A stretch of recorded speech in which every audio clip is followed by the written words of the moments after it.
Défi relevé. De nos jours, de multiples acteurs hollywoodiens ont su se démarquer, mais tous n'ont pas eu la vie facile. Robert Downey Jr., lui, né le 4 avril 1965 à New York, débute sa vie paisiblement. En 1970, alors âgé de 5 ans, il jouera son premier rôle au cinéma dans un film de son père. Suite au divorce de ses parents, il partit vivre à Los Angeles chez son père, où il enchaîne les petits boulots après avoir quitté l'université.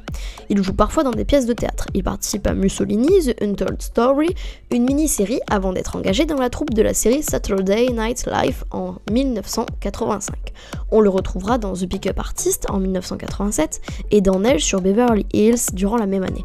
On le verra aussi dans plusieurs petites comédies. Puis tout d'un coup, sa vie s'accélère. Il fut nommé pour l'Oscar du meilleur acteur suite à son interprétation de Chaplin, mais malheureusement sans l'obtenir.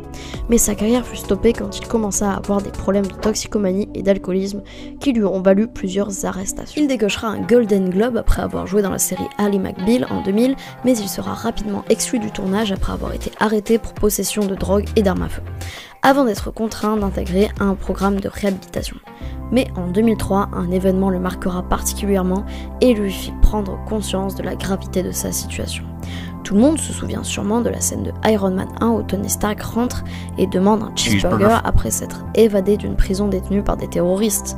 Eh bien, en réalité, en 2003, Robert Downey Jr. s'arrêta dans un Burger King et en mangeant un cheeseburger, je cite, dégoûtant, il comprit la tournure que prenait sa vie. En 2003, Robert Downey Jr. s'arrêta dans un Burger King et en mangeant un cheeseburger, je cite, dégoûtant, il comprit la tournure que prenait sa vie et jeta dans l'océan toutes les substances illicites chargées dans sa voiture et mit fin à toutes ses addictions pour laisser place à l'amour quand il se maria avec Susan Leven peu de temps après.